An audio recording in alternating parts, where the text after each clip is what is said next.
గతంలో ఇళ్ల స్థలాలు కావాలి అని అంటే ఒక్కటంటే ఒక్క ఇంటి స్థలం కూడా ఇచ్చిన పరిస్థితి లేదు.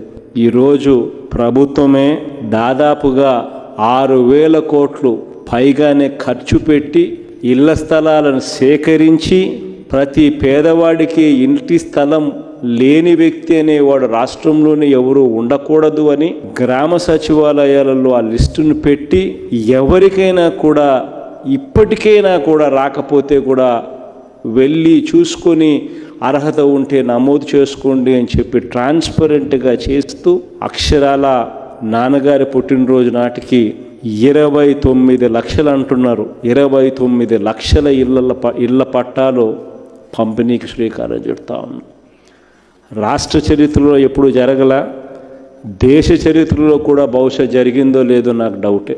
ఈరోజు ప్రతి వర్గాన్ని ఒక్కసారి చూసుకోమని అడుగుతా ఉన్నా. నువ్వు చేసిన మంచి వాళ్ళకేం అవసరం లేదులే అన్న. వాళ్ళకి కావాల్సిందే మంచి కాదు, మోసం చేసే మనుషులు కావాలి. మంచిని మర్చిపోయి చెడు కావాలి అనుకున్నప్పుడే నువ్వు ఓడిపోయావన్న అక్కడితోనే.